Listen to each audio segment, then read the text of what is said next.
a light shower, but this was torrential. I peeked out the window, and in the darkness of the late afternoon, I could see a river of rainwater cascading down either side of the street. My parents were getting worried about my sister. Emily had spent the day at a friend's house and was supposed to be back an hour ago. Just as my dad was about to get in his car and go for a drive around the block to find her, the front door opened. Emily walked in dressed in her yellow raincoat. Much to my parents' chagrin, she was holding on to the worn collar of an old, soaking wet dog. The thing was a mongrel, but I could make out the Alsatian in it, maybe some golden retriever. As I tried to work it out, I made a mental note to put dog breeder down on my list of career interests for school.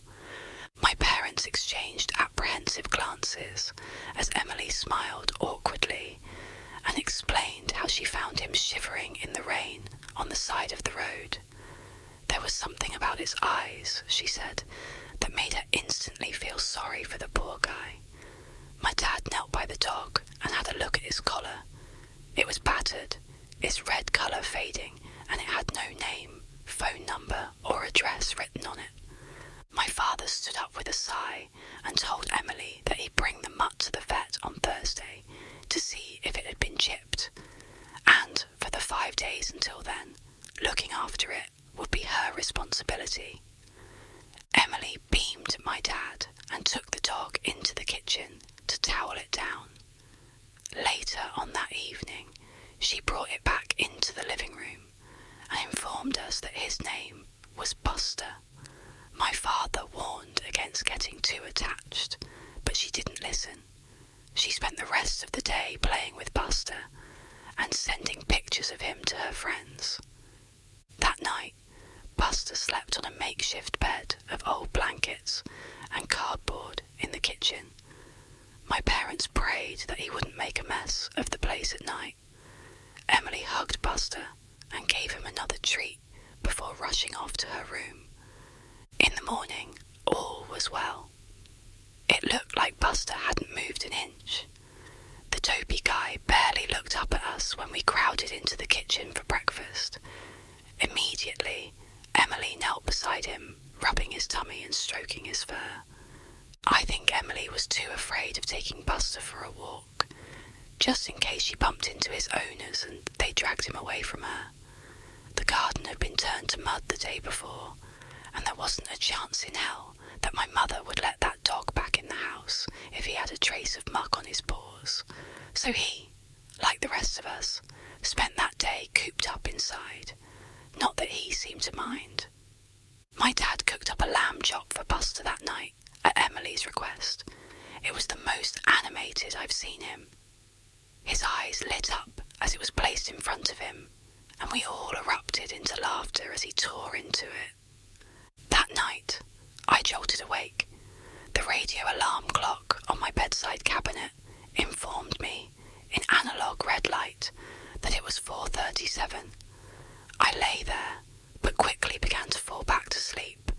As I was, I could have sworn I heard something moving around in the hallway. I assumed it was my dad, stumbling to the bathroom in a drunken stupor, and, for the second time that night, sleep took me. I spent most of the next day hanging out with friends around town. We rode our bikes, threw stones at the windows of the old house on Mill Street, and dared each other to shoplift from the local off-brand gas station. I made off with a packet of apple-flavoured chewing gum. When I came home, things felt different, hostile. I didn't want to ask what happened, but before I could slink off to my room, my mother told me. Emily had accidentally knocked over my grandfather's urn while playing with Buster in the front room. I suppressed a chuckle at the thought of how much trouble she'd be getting in. Mature of me, I know. That evening there was silence around the dinner table, broken only by Buster's whining. I woke up again that night. This time I swung myself out of bed. My mouth was dry and my breath left a stale taste at the back of my throat. I wandered downstairs to the kitchen to get a glass of water. I tried to be as silent as possible, not wanting to disturb the sleeping dog. Buster slept soundly in his little bed, and I knew a freight train going past wouldn't wake him. I poured a glass of water and drank it in a continuous gulp. Then an idea came to me. I crouched by the cabinet my dad kept his whiskey in. I opened it, trying not to let the hinges creak. I picked out a bottle and stood up. I gently unscrewed the cap and took a sip. I coughed and choked and spluttered. As I went for another sip, I heard movement upstairs. I knew my father would kill me if he caught me drinking. I hastily put the cap back on and placed it back in the cupboard. I speed walked out the kitchen, desperate not to make a noise. Just before I began ascending the stairs, I heard the door to my parents' room open. I quickly turned around and hid in the living room. I heard my father walk down the stairs and into the kitchen. My heart was beating like a tribal drum as I hurried out of the living room, and I stepped agonizingly loudly up each creaky step back to my bedroom. I thought I had made it, but just as I was pushing my bedroom door open, I heard a voice behind me. It was my father. He'd popped his head out of his bedroom. He asked if it was me moving around. I told him that I'd just gone downstairs to get a glass of water. He told me to keep it down, and before he retreated back into the darkness of his room, I saw my mother stirring in the bed behind him. He closed the door. That morning, I woke up with a migraine. Nothing too major, but it was a drawback from what would have otherwise been a great day. My sister was at some dance club. My mother was visiting the solicitor in town, and my father had gone golfing. On this rare occasion, I had the house to myself. Well, me and the dog. I found a strongly worded note on the kitchen table when I woke up. It was left by Emily, telling me how I should feed and entertain Buster while she was gone. I crumpled it up and attempted to throw it into the bin from across the room, missing horribly. I made myself the unhealthiest breakfast I could think of. I took it into the living room to eat while I settled down to watch a film. Dan O'Bannon's Night of the Living Dead. That's how I spent the morning. Later on, I took my empty plate into the kitchen. I figured if my mother saw that I cleaned the dishes, she wouldn't be as critical when she found the crumbs. I walked past Buster, who was slumped in his usual stop in the corner of the room, on a bed of now dirty sheets. In a joking manner, I asked him how his day was while I washed up. Obviously, I got no reply. I remembered my sister's note and set a half-dried glass down while I fetched Buster some treats. I didn't know where Emily kept them, so I grabbed a slice of overly processed ham from the fridge. I crouched beside him and dangled it in front of his snout, teasing him. There was no response. No slow opening of the eyelids, no methodic wag of the tail. There were no signs of life at all. I gasped and put my hand on his stomach, trying to feel it rise with his breath or a heartbeat, anything. To my horror, his abdomen began to compress when I did, like a limp, deflating balloon. He felt hollow, empty. I scrambled to my feet and stumbled backwards. As I put my hand on the counter, I knocked over a glass. It shattered on the kitchen floor, but Buster didn't so much as flinch. I panicked and ran up to my room. I took my phone from my bedside cabinet and hastily rang my mother. It rang for a brief moment before she picked up. I managed to stutter out that there was something wrong with the dog, that it was an emergency. She assured me that she had just picked up Emily and would be home in 10 minutes. And with that, she hung up. I set my phone down and paced around the room. As I was thinking, I heard a noise coming from the first floor. It sounded like someone moving around. I assumed it was my mother, home earlier than she estimated. I made my way downstairs to greet her, hurrying over the creaking steps. There was no one. The door was still locked, and I, as far as I knew, was alone in the house. Buster's tail as he came bounding up to me from the hall. I looked at him puzzled as he nestled his head into my leg. I stroked him behind the ears as he mewed low. I then heard the equally familiar jangling of keys as the front door was unlocked. My mother stepped inside, pumping her umbrella.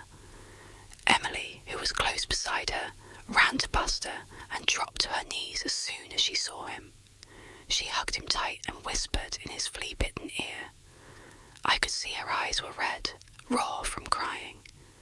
My mother asked me what the big emergency was, and I paused before answering. I explained that he had been unresponsive, but he seems fine now. My mother let out a long, drawn-out sigh as she made her way past us and into the kitchen. She called my name, frustrated, when she saw the broken shards of glass on the kitchen floor. I had forgotten about that. Emily spent the rest of the day in her room with the dog. At dinner, neither me or my mother mentioned anything about Buster's false alarm. We just let my dad witter on about improving his backswing, whatever that meant. For the third night in a row, I jolted awake in the small hours of the morning. I groaned at the abrupt ending of a good dream, tossing and turning until I found a comfy position. As I tried to get back to sleep, I began to feel a presence. It was the feeling you get during an awkward silence, when you become painfully aware of the other person. I sat up in bed and rubbed my eyes, trying to adjust them to the darkness. There was someone in the corner of my room. I was certain of it. I could make out the vague, shadow-covered silhouette standing just beyond the foot of my bed. I was almost paralysed with fear, but my right hand managed to creep over to my bedside cabinet. I fumbled as I felt for the familiar switch of the lamp. Just before I turned it on, the figure in my room bolted. I recoiled in shock as I realised my half-asleep mind had been right. Someone had been standing there, watching. As the moon emerged from a bank of clouds, my room was briefly lit with a dull glow. In that half-light, I saw the outline of a tall man slink out of my room and into the darkness of the hall. I didn't realise I was screaming until my father burst into my room moments later. He switched the lights on, which burned my eyes. He held me and asked what was wrong. With snot and tears dripping down my face, I managed to stutter out that there had been someone in my room. At this, my dad turned and ran back into his room. His caring embrace was quickly replaced with my mother's. He emerged with a baseball bat in his hands, gasping it so hard his knuckles were white. My mother went to check on Emily. She made me come with her, not waiting to let her children out of her sight. Me barged into Emily's room. She was already awake, sitting upright in bed. My mother fired a barrage of questions at her. Dazed, Emily told us that she hadn't seen anything. My father came into the room 10 minutes later. He informed us that he did a sweep of the house and found nothing. No signs of a break-in, no mysterious intruder. He brought me back to my room. Once I was in bed, he sat by my side and explained to me that I probably just had a bad dream. He said there was nothing to be afraid of, and joked that if someone did break into the house, they'd soon be scared off by Buster, the world's greatest guard dog. Eventually, I mustered the courage to fall back asleep. The next morning, everyone in the family was noticeably tired, even the dog. We greeted each other with yawns and joked about the previous night's events. I didn't know that this was the start of the last truly happy day of my life. My parents went out shopping. Emily took Buster for his first proper walk, and I spent most of the day gaming. It was a normal day. I've had dozens just like it. We had chicken breasts and bland steamed vegetables for dinner. Wednesday was family night, so after dinner we came together in the living room to play a board game. Tonight it was Cluedo. Buster was curled up at Emily's feet. My father thought was a good time to remind her that tomorrow he was bringing the dog to the vet and would hopefully reunite him with his real owners. At this, Emily screamed that she was his real owner. She stormed out of the room, Buster following close behind. As soon as she slammed the door behind her, my dad signed. He said he knew my sister would get too attached to that dog. This was the sour note the day ended on. At 10, I did my usual routine. I brushed my teeth, changed into my pyjamas, and listened to music for half an hour or so before turning over and going to sleep. As I expected, I woke up again in the middle of the night. This time, I was too afraid to move, too afraid to open my eyes and see what could be lurking in my room. Instead, I kept them tightly shut and tried desperately to go back to sleep. After laying in bed for what felt like hours, but must have only been 20 minutes, I decided to open my eyes. I was filled with a directionless dread as I slowly peeped out over my duvet. Since I'd woken up, I couldn't shake the uneasy feeling that I was being watched. As I pulled the covers away from my face, I saw who had been staring at me. My bedroom door was wide open, and sitting perfectly still in the doorway was Buster. His head was craned slightly and looking directly at me. I chuckled to myself, realizing that I had been terrified over nothing. I swung my legs out of bed and got up. I took Buster by the collar and began to lead him back downstairs to his bed. As I walked down the hall, I noticed that the door to my sister's room was ajar. I brought Buster into the kitchen and watched as he lay down on the crumpled mess of cardboard and old blankets that he slept on. I smiled as he slumped his head onto his paws and closed his dreary eyes. I wouldn't exactly call him my best friend, but I'd miss him after tomorrow. I turned to leave, to crawl back into bed and finally get some rest, but something caught my eye from out of the kitchen window. I leaned against the sill and looked out onto the cold night. The moon was a perfect crescent, half hidden by the clouds. Light pollution from the nearby city robbed the sky of stars, but as I stared into the darkness, I caught a glimpse of a shooting star. As I gazed in awe to see if I could see another one, I saw someone. There was a person leaning against the fence along our front driveway. I quickly realized it was Emily. I could make much out in the darkness, but I could see that she looked nervous. I was about to open the window and call out to her when I heard something behind me. I turned around and realized it was coming from the dog. I assumed he had yelped in his sleep, maybe stuck in some bad dream, but then I noticed something else. His skin was moving. Rather, there was something moving around just under the surface of his skin. I didn't have time to think what it could be before I saw the long, crimson red fingers protrude from his stomach. They grabbed onto either side of the now gaping wound and parted his abdomen like curtains.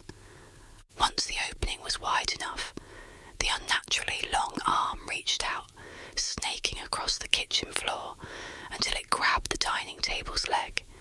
It held onto it tightly as it began to pull the rest of it out. I couldn't comprehend how something so large could have fit inside of that animalistic facade. Eventually, it was fully out and stood upright. The figure must have been at least 3 meters tall. It was hunched over where it met the ceiling. It looked like it had been skinned. Its lanky body was made up of exposed sinew and muscle. The thing's eyes were milk white and bulging out of its vaguely dog-shaped head. It was grotesque. With a streak of urine running down my leg, I turned around and ran as fast as I could upstairs. I burst into my parents' bedroom and stood in front of their bed, screaming and wailing about some monster. They were both shaken awake at my outpour of terror. My father was calm at first. He tried to sit me down and tell me that it had all been a bad dream, like the night before. I pushed him away and tried to articulate between screams that there was a monster downstairs and we had to leave. My father quickly became furious. His anger at me was only amplified by his tiredness. He grabbed my shaking hand and began to shout that at 14 I was too old for this, for any of this, but I was hysterical, and his attempt at reasoning did nothing. As I kept on wailing, he and my mother began to half lead, half drag me back into my own room. Kicking and screaming, I fell to my bedroom floor. I jolted at the noise of the slamming of my door and got to my feet. With tears streaking down my red cheeks, I pounded the door. I heard my father's voice on the other side, pleading with me to calm down. Our shouting reached a fever pitch, and then silence. We both stopped and listened out for the repetition of the noise that had brought our heated argument to an end.